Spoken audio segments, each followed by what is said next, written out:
Sir ఏపీలో అధికార మార్పు తర్వాత మనం చూస్తూ ఉన్నాం. వైసీపీ నేతలు వరుస పెట్టి మీడియా ప్రెస్ మీట్లు పెట్టడం, మా పైన దాడులు జరుగుతున్నాయి, మా కార్యకర్తల పైన దాడులు జరుగుతున్నాయి, వీటిని ఎవరూ పట్టించుకోవట్లేదు, పోలీసు కూడా పట్టించుకోవట్లేదు అని చెప్పేసి గవర్నర్ గారికి, సీజే గారికి కంప్లైంట్ చేయడం చూస్తున్నాం.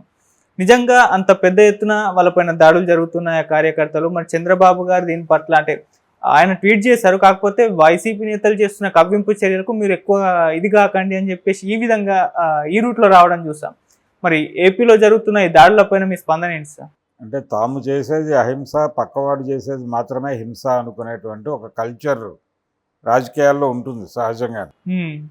ఇది అంటే ఒక తిరుగుబాటు అని అనలేం కానీ ప్రతీకారమే. ఓకే, ప్రతీకార దాడులు జరుగుతున్న మాట వాస్తవం. ఏపీలో ఇది జరుగుతుంది, ఇది ఎక్స్పెక్టెడే. ఎందుకంటే ఒక 5 సంవత్సరాల అణచివేతని అనుభవించాము అనేటువంటి ఒక ఫీలింగ్లో ఉన్నారు వాళ్ళు. నిజంగా అనుభవించారా లేదా అనేది పక్కన పెట్టేస్తే వాళ్ళు ఫీల్ అయ్యారు. ఆ ఫీలింగ్లో నుంచి బయటపడటం కోసం రకరకాలుగా మాట్లాడారు ఇంతకుముందే. ఈవెన్ రాజమండ్రి సెంట్రల్ జైలు దగ్గర పవన్ కళ్యాణ్ చంద్రబాబుతో ములాఖాత్ అయిన తర్వాత బయటకు వచ్చిన తర్వాత ఇంకా 6 నెలలే జగన్ అన్నాడు కదా. దానిలో 6 నెలల తర్వాత నీ తాట తీస్తామనే సెన్స్ ఉంది కదా. ఆ సెన్స్ని క్యారీ చేస్తూ చాలామంది థంబ్నెయిల్స్ పెట్టారు కదా, 6 నెలల తర్వాత నీ తాట తీస్తామని.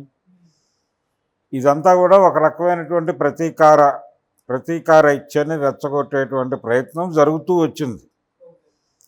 అయితే దీన్ని జస్టిఫై చేసుకోవడానికి తెలుగుదేశం పార్టీ దగ్గర కానీ జనసేన దగ్గర కానీ ఉన్న ఆర్గ్యుమెంట్ ఏంటంటే, అవును జగన్ గతంలో చేయలేదా ఇలాగా, గెలిచినప్పుడు వాళ్ళు మమ్మల్ని అణిచివేయడానికి రకరకాల ప్రయత్నాలు చేశారు కదా. ఇప్పుడు పట్టాభిని ఇంట్లో నుంచి లాక్కెళ్ళి అరెస్ట్ చేసి ఇలా కొంతమందిని ఇళ్లలోంచి లాక్కెళ్ళి అరెస్టులు చేయడం చూసాం కదా.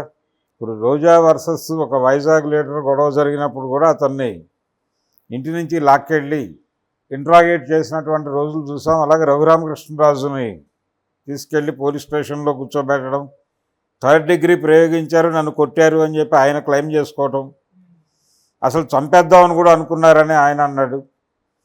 జైల్లో నన్ను చంపడానికి ప్రయత్నాలు జరిగినాయని చంద్రబాబు నాయుడు గారు మీడియా ఇంటర్వ్యూల ముందు చెప్పాడు. సో ఇలా జగన్ కూడా చేశాడు కదా అంటానికి వాళ్ళ దగ్గర ఒక డేటా ఉంది. ఓకే, ఒక డేటా ఉంది. గతంలో వీళ్ళు మాట్లాడిన మాటలు అవన్నీ ఉన్నాయి. సో జగన్ చేసిన దానికి మేము ఎంత వద్దని చెప్పినా మా ప్రోగ్రాం ప్రతీకారం కాదు. ప్రజలు మాకు అధికారం ఇచ్చారు, ప్రజల్ని ఎలా బాగా పరిపాలించాలి, గత పాలకుల కంటే మెరుగైనటువంటి పాలన ఎలా అందించాలి అనేటువంటి తపనతో మేము ఉన్నాం. ప్రతీకారం మా ఉద్దేశం కాదు. ప్రతీకారం అనేది వేరే పార్టీ వైసీపీ సిద్ధాంతం. మాది ప్రతీకారం కాదు, మాది ప్రజాస్వామ్యం.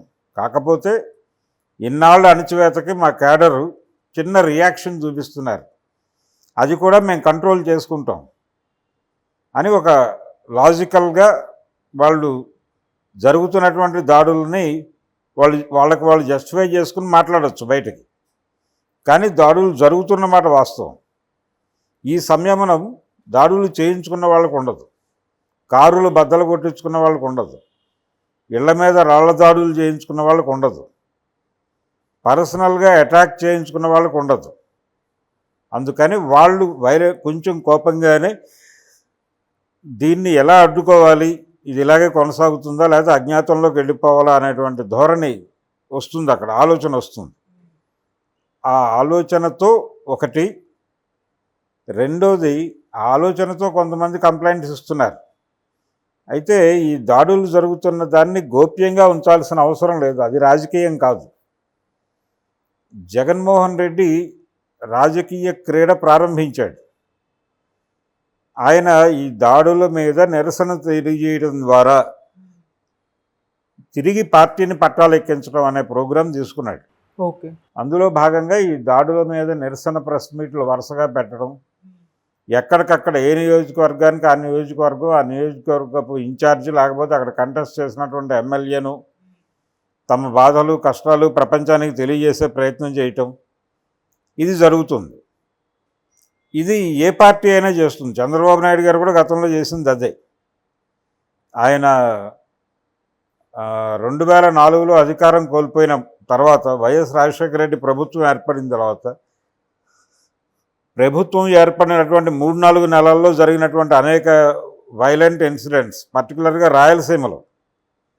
రాయలసీమలో జరిగిన దాడులన్నింటినీ వీడియో రూపంలో ఒక క్యాసెట్ చేయించి దానికి ఒక వాయిస్ ఓవర్, ఇంగ్లీషు, హిందీ, తెలుగులో వాయిస్ ఓవర్లు చెప్పించి క్యాసెట్లు చేసి, సీడీలు చేసి, క్యాసెట్లు చేసి అవన్నీ పట్టుకొని వాళ్ళ ఎంపీలను తీసుకుని ఢిల్లీ వెళ్ళి రాష్ట్రపతికి, ప్రధానమంత్రికి, అలాగే అప్పటి పార్టీ అధ్యక్షులందరికీ, జాతీయ పార్టీల అధ్యక్షులందరికీ ఇచ్చి వచ్చారు.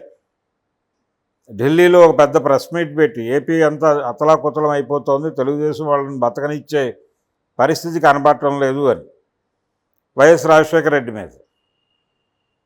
సో దాని కొనసాగింపే ఇప్పుడు జరుగుతోంది. ఇప్పుడు జగన్మోహన్ రెడ్డి గారు కూడా ఈ దాడులన్నింటినీ తీసుకెళ్ళి ఢిల్లీ లెవెల్లో ఫోకస్ చేయొచ్చు. బహుశా ఆయన బుర్రలో ఈ ఆలోచన ఉండి ఉండొచ్చు. రేపో ఎల్లుండో దానికి శ్రీకారం చుట్టొచ్చు. ఆ రోజున అంటే తెలుగుదేశం పార్టీ ఇక్కడి నుంచి పట్టుకెళ్ళిన సీడీలో మెయిన్ కంటెంట్ రాయలసీమ, పర్టికులర్గా జేసీ దివాకర్ రెడ్డి మీద ఎక్కువ దాడి కేంద్రీకృతమైంది. ఓకే. అంటే పరిటాల ఫ్యామిలీకి జేసీకి మధ్య ఉన్నటువంటి వైరం అనంతపురం జిల్లా నేపథ్యంలో సీడీ మొత్తం కూడా నడిచింది. కానీ ఇప్పుడు జేసీ న్యూట్రలైజ్ అయిపోయాడు. జేసీ బ్రదర్స్ ఇద్దరూ న్యూట్రల్ అయిపోయారు. వాళ్ళు పైగా అహింసామూర్తుల్లాగా మాట్లాడుతున్నారు. కాబట్టి ఇప్పుడు ఎవరైతే దాడి చేస్తున్నారో ఆ దాడులు, ఆ చరిత్ర, దానికి సంబంధించినటువంటి పబ్లిక్ రియాక్షన్స్ ఇవన్నిటినీ కలిపి ఒక దృశ్య రూపంలోనూ అలాగే ఒక మెమరాండం రూపంలోనూ తీసుకెళ్ళి ఢిల్లీ లెవెల్లో ప్రచారం చేసేటువంటి ఛాన్స్ కూడా ఉంది. డెఫినెట్గా ఆ ఛాన్స్ జగన్మోహన్ రెడ్డి వినియోగించుకునే అవకాశం ఉంది. తద్వారా ఆయన తిరిగి ప్రజల్లోకి ఈ దాడులు జరిగిన వాళ్ళందరినీ మళ్ళీ ఓదార్చడానికి ఒక నాయకుడు కావాలి కదా. ఈ ప్రతీకార దాడులకి గురై గాయపడ్డ వాళ్ళకి, అవయవాలు నష్టపోయిన వాళ్ళకి, ఆస్తులు నష్టపోయిన వాళ్ళకి, వీళ్ళందరినీ హక్కును చేర్చుకునే నాయకుడిగా మళ్ళీ జగన్ ఎమర్జీ కావాలి కదా. తద్వారా ఆయన రాజకీయ ప్రయాణం ప్రారంభమవుతుంది. ఆ ప్రారంభమైన ప్రయాణం చంద్రబాబు ప్రభుత్వాన్ని కూల్చేదాకా కొనసాగుతుంది. ఓకే. సో ఆ రైజ్కి ఒక మంచి ఇష్యూ ఇచ్చారు వీళ్ళు ఈ ప్రతీకార దాడులు చేయటం ద్వారా. అదే ఇప్పుడు మనం చూస్తున్నాం అక్కడ. సార్ కానీ వీళ్ళు ప్రెస్ మీట్లు పెడుతున్నారు కదా సార్, కొడాలి నాని గారు కానివ్వండి, పేర్ని నాని కానివ్వండి, వీళ్ళు కానీ సోషల్ మీడియాలో వీళ్ళకి పెద్ద ఎత్తున సపోర్ట్ కానివ్వండి, మద్దతు కానీ లభించట్లేదు, సింపతి కూడా రావట్లేదు. ఈవెన్ కామెంట్లలో చూస్తుంటే మీరు 5 ఏళ్ళు చేసింది ఇప్పుడు వాళ్ళు స్టార్ట్ చేశారన్నట్టుగానే ఉంది. కానీ అసలు ఎక్కడ కూడా మద్దతు ప్రజలకి అలాగే ఉంది. అంటే రియాక్ట్ అవుతున్న వాళ్ళందరూ ఎవరు? Opposite group. మీరు చేసింది ఏమిటి అనేది. ఓకే. మీరు చేశారు కాబట్టి మేము చేస్తాం అనేది కరెక్ట్ కాదు కదా. ఓకే, వాళ్ళు చేశారు, మీరు చేస్తే మీకు వాళ్ళకి తేడా ఏమిటి? మిమ్మల్ని ఎందుకు ఎన్నుకోవాలి ప్రజలు? వాళ్ళు చేసిందే మీరు చేసేటైతే మీ ప్రత్యేకత లేనప్పుడు మిమ్మల్ని ఎందుకు ఎన్నుకోవాలి అని ఓటర్ ప్రశ్నిస్తే ఏం సమాధానం చెప్తారు వీళ్ళు? ఇది మొదటి నుంచి జరుగుతోంది. అంటే పర్టికులర్గా చంద్రబాబు నాయుడు యాక్టివ్ అపోజిషన్ అనే నినాదం ముందుకు తీసుకొచ్చిన తర్వాత వైఎస్ రాజశేఖర రెడ్డి పాలనలో ప్రభుత్వం చేసిన ప్రతి పనికి అడ్డం పడాలి అనేటువంటి ప్రోగ్రాంలో భాగంగా ఆయన బిహేవ్ చేసినటువంటి పద్ధతి అది ఒక రాంగ్ సిగ్నల్. అంటే అవతల వాళ్ళు ఏదైనా విమర్శిస్తే ఆయన రియాక్ట్ అయ్యే పద్ధతి చాలా విచిత్రంగా ఉండేది. ఆయన ముఖ్యమంత్రిగా ఉన్న రోజుల్లో ఆయనే నేర్పాడు వైఎస్ రాజశేఖర రెడ్డికి. అంటే కాంగ్రెస్ పార్టీ హయాంలో మీరు చేసింది ఏమిటి అనేవాడు ఆయన. ఇప్పుడు బలానా చోట ఈ ల్యాప్సెస్ ఉంది అని ఎవడన్నా ముఖ్యమంత్రిగా ఉన్న చంద్రబాబు దృష్టికి తీసుకెళ్తే మీరు పీకింది ఏమిటి అని సమాధానం చెప్పాడు. అంటే జరిగింది అక్కడ ఇబ్బందికరమైన సంఘటన, ఏదో నష్టం జరిగింది, దాన్ని మేము ఇలా పరిష్కరించాలనుకుంటున్నాం అని చెప్తే సరిపోతుంది. ఆ సమాధానం చెప్పేవాడు కాదు ఆయన. మీ పాలనలో మీరేం చేశారు, కళ్ళు మూసుకున్నారా, ఇప్పుడు అడుగుతున్నారు అనే పద్ధతిలో ఎదురుదాడి మొదలుపెట్టేవాడు. ఒక నష్టం జరిగింది మహాప్రభు అంటే మీరు చేసింది ఏమిటి అనేది సమాధానం కాదు. ఆ సమాధానం ఈయన చెప్పడం మొదలుపెట్టాడు. ఓకే. దాన్ని వాళ్ళు నేర్చుకున్నారు. ఆ తర్వాత చంద్రబాబు ప్రతిపక్షంలోకి వెళ్ళాడు వైఎస్ టైంలో. చంద్రబాబు దేని గురించి మాట్లాడినా మీరు చేసింది ఏమిటి అంటాం మొదలుపెట్టాడు ఆయన, ఈయన పద్ధతిలోనే, ఈయన ఇమిటేషన్లో. తర్వాత ఈయన ముఖ్యమంత్రి అయ్యాడు 10 ఏళ్లకి. అయినప్పుడు జగన్మోహన్ రెడ్డి అసెంబ్లీలో ఏం మాట్లాడినా మీ నాన్నగారు పీకింది ఏమిటి, వారు ప్రాతినిధ్యం వహించిన కాంగ్రెస్ పార్టీ పీకింది ఏమిటి అని మొదలుపెట్టాడు. అది అయిపోయింది, ఆ జమానం అయిపోయింది. తర్వాత మళ్ళీ చంద్రబాబు ప్రతిపక్షంలోకి వచ్చి ఏమడిగినా నువ్వు పీకింది ఏమిటి అన్నాడు ఆయన. ఇది ప్రతి పార్టీ కూడా ఒక కళగా అలవాటు చేసేసుకుంది.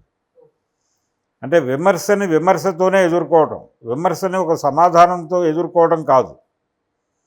విమర్శని విమర్శించేస్తే పని అయిపోతుంది, మనం బయటపడిపోతాం. ఈ ధోరణి ఎక్కువైపోయింది. ఈ ధోరణిలోనే ప్రస్తుతం ఆ వీడియోల కింద కామెంట్లు కూడా నడుస్తున్నాయి, నువ్వు చేసింది ఏమిటి అని. వారు చేసిందే మీరు చేస్తే మీరెందుకు, మీకు వారికి తేడాలైనప్పుడు మిమ్మల్ని ఎందుకు ఎన్నుకోవాలి ప్రజలు? వారినే ఎన్నుకుని ఉండొచ్చు కదా. మిమ్మల్ని ఎన్నుకున్నది ఒక శాంతియుత సమాజాన్నో మరొకదాన్నో తీసుకొస్తారని. అబ్బాయి మేము కూడా అలాగే బిహేవ్ చేస్తామంటే ఇంకెందుకు? సో అది కండిషన్. దీన్ని అర్థం చేసుకోవాలి. ప్రతీకార దాడులు జరుగుతున్నమాట వాస్తవం ఏపీలో. అది లేదు అంటే బూటకమే. చాలామంది ఆంధ్రప్రదేశ్ వెళ్ళటానికి భయపడుతున్నారు, ఎవరు గుర్తుపట్టి ఏం దాడి చేస్తారో అని. సో ఒక ప్రతీకారము అనేది జరుగుతోంది. దీన్ని అనివార్యంగా జరుగుతోంది అని వదిలేయకుండా దీన్ని కంట్రోల్ చేస్తే క్యాడర్ మొరైల్ దెబ్బతింటుందేమో లాంటి ఆలోచనలు చేయకుండా ఇమ్మీడియట్గా జనసేన తెలుగుదేశం పార్టీలు కొంచెం రంగంలోకి దూకి దీన్ని కట్టడి చేయాల్సిన అవసరం అయితే ఉంది. ఇంకో ప్రయోజనం ఉంది వాళ్ళకి. అంటే జగన్మోహన్ రెడ్డి రైజ్ అవ్వటానికి చూస్తున్నాడు ఈ పాయింట్ నుంచి. అతన్ని కట్టడి చేయడానికి కూడా వీళ్ళు యాక్టివ్ అవ్వటం అవసరం. అందుకని ఆ కోణంలో కూడా అది పొలిటికల్గా కూడా వాళ్ళకి అవసరమే. వాళ్ళు వదిలిపెడితే జగన్మోహన్ రెడ్డి చెలరేగిపోతాడు.